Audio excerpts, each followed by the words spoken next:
শোল মাছ নিঃসন্দেহে অনেক মজার একটি মাছ, আর এই মাছ আসলে ভুনা ভুনা খুব মজার লাগে খেতে। তো আজকে আমি আপনাদের সঙ্গে শেয়ার করছি আলু এবং টমেটো দিয়ে শোল মাছের একটা গা মাখা ভুনা। তো এই ভুনাটা করতে আমাদের অবশ্যই শোল মাছ লাগছে। আমি দেখতেই পাচ্ছেন এখানে ছোট ছোট কিউব করে শোল মাছ কেটে নিয়েছি, আর তার মধ্যে দিয়ে দিচ্ছি পরিমাণ মতো লবণ এবং হলুদ। এখন মাছগুলো আমি ভালোভাবে একটু মাখিয়ে নিব হলুদ লবণ দিয়ে। আর মাছটা মাখানো হয়ে গেলে আমি চলে আসব চুলাতে। চুলায় আমি একটা ফ্রাই প্যান বসিয়ে দিয়েছি, এখানে দিয়ে দিচ্ছি পরিমাণ মতন সয়াবিন তেল। আর তেলটা আমি খুব ভালো করে গরম করে নিয়ে এখানে যে শোল মাছের পিসগুলো আমি হলুদ লবণ দিয়ে মাখিয়ে রেখেছিলাম সেটা বেশ লালচে করে ভেজে নিব। কারণ এই শোল মাছ যদি একটু লালচে করে ভেজে নেওয়া হয় তাহলে কিন্তু এটার টেস্ট অনেক বেশি বেড়ে যায়। আমার কাছে অন্তত মনে হয় যে একটু লালচে করে ভাজলে সেই মাছের টেস্ট অনেক বেশি ভালো আসে। আর শোল মাছ তো অনেকটা আসলে চিকেনের মতো লাগে, যেহেতু একটু সফট মাছ আর কাটাও থাকে না, খুব ভালো লাগে, বাচ্চারাও কিন্তু খেতে পছন্দ করে। তো এখানে আমি মাছগুলো একটু উল্টে পাল্টে ভালো করে লালচে করে ভেজে নিচ্ছি। আর লালচে করে ভাজা হয়ে গেলে আমি মাছগুলো তেল থেকে উঠিয়ে নিব। এই শোল মাছে যদি আমরা একটু টমেটো বেশি করে দিয়ে আলু দিয়ে রান্না করি খুবই মজার লাগে। তো ভাবলাম আজকে আপনাদের সঙ্গে আমি এই রেসিপিটাই শেয়ার করি। হোপফুলি আজকের রেসিপিটা আপনাদের অনেক ভালো লাগবে। তো মাছগুলো আমার ভাজা হয়ে গেছে, আমি উঠিয়ে নিচ্ছি একটা বোলের মধ্যে তেল থেকে।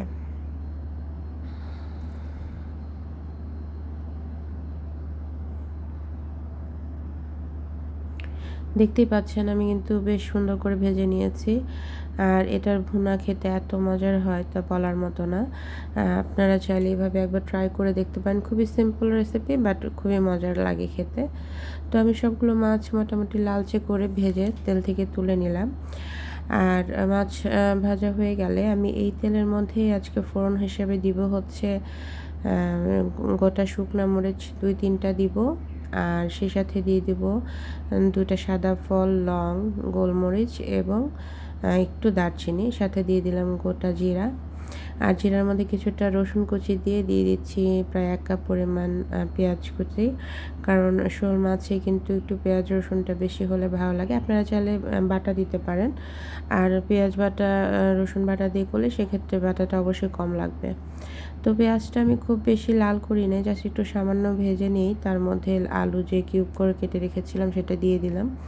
কারণ পেঁয়াজ বেশি ভাজলে পরে আলুটা সুন্দর করে ভাজা হবে না। তো পেঁয়াজের সঙ্গে যেন একসাথে ভাজা হয় সে কারণে পেঁয়াজ কাঁচা থাকা অবস্থায় আলুটা দিয়ে দিলাম। আর একটু হলুদ দিয়ে আমি ভালো করে আলুটা ভেজে নিব পেঁয়াজের সঙ্গে। পেঁয়াজ মোটামুটি আলুর সাথে একটু ভাজা ভাজা হয়ে আসলে, নরম হয়ে আসলে, তখন এখানে আমি একটা গোটা টমেটো কেটে রেখেছিলাম সেটা দিয়ে দিচ্ছি। এটা একটু বেশি বড় সাইজের ছিল, যার কারণে আমি একটাই দিয়েছি, দেখতেই পাচ্ছেন। তো আপনারা চাইলে এরকম একটু বেশি করে টমেটো দিতে পারেন, তাতে কিন্তু এই যে ভুনাটা আজকে করছি এটার টেস্ট অনেক বেশি ভালো আসবে। তো টমেটোটা দিয়ে আমি আরও কিছুক্ষণ সময় আলুর সাথে ভেজে নিয়ে এখানে দিয়ে দিচ্ছি 1 টেবিল চামচ একটু ভরা করে শুকনো মরিচ গুঁড়া, আর 1 টেবিল চামচ জিরা গুঁড়া, সেই সাথে পরিমাণ মতো লবণ এবং কিছুটা হলুদ। যেহেতু এখানে ঝোল অ্যাড করব কষানোর পরে, তো একটু ঝোলের জন্য আমি হলুদটা দিয়ে দিলাম। এখন মশলাগুলো একটু ভালো করে কষিয়ে নিয়ে এখানে দিয়ে দিব সামান্য একটু পরিমাণ পানি, সেটা দিয়ে আমি জাস্ট মশলাটা একটু কষিয়ে নিব। তো মশলাটা আমি একটু ভালো করে কষিয়ে নিচ্ছি।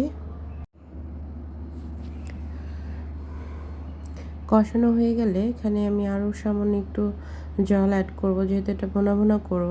তো কষানো হয়ে গেছে, আমি এখানে দিয়ে দিচ্ছি 1 মগের মতো জল, যাতে এটা জাস্ট গামাখা একটা ভুনা হয়, খুব বেশি ঝোল থাকবে না। তো ঝোলটা দিয়ে আমি একটু ভালো করে এটা ফুটিয়ে নেব, যাতে আলুগুলো ভালোভাবে সিদ্ধ হয়ে যায়।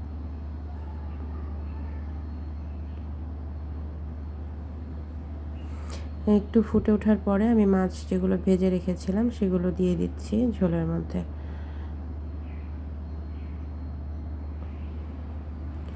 এখন ঝোলের মধ্যে মাছগুলো দেওয়ার পরে কিছু সময় আর একটু ফুটিয়ে নিব। আর এখানে একটু লবণ লাগতো, তো আমি সামান্য একটু লবণ দিয়ে দিলাম ঝোলের জন্য।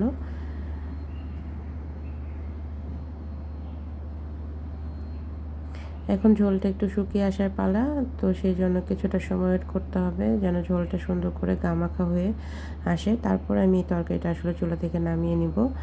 তো হোপফুলি আজকের রেসিপি আপনাদের ভালো লাগবে। খুব সিম্পলভাবে এই রান্নাটা করা হয় কিন্তু খুবই মজার। আপনারা চাইলে এইভাবে একবার ট্রাই করে দেখতে পারেন। আশা রাখি আপনাদের অনেক ভালো লাগবে। তো ঝোলটা মোটামুটি শুকিয়ে আসলে এখানে আমি জাস্ট আর ২টা ইনগ্রিডিয়েন্ট দিব। সেটার মধ্যে একটা হচ্ছে গরম মশলা। জাস্ট ১ চামচ পরিমাণ গরম মশলা দিব আর সাথে একটু সামান্য চিনি দিয়ে পরে আমি এটা নামিয়ে নিব। তো ঝোল দেখতে পাচ্ছেন অনেকটা শুকিয়ে আসছে। আমি এখানে গরম মশলা গুঁড়া দিয়ে দিলাম আর সাথে একটু সামান্য চিনি দিচ্ছি যেহেতু টমেটো দিয়েছি। এখন এটা জাস্ট একটু তেলটা উপরে উঠে আসলে তারপর আমি ঝোলটা নামিয়ে নিব চুলা থেকে।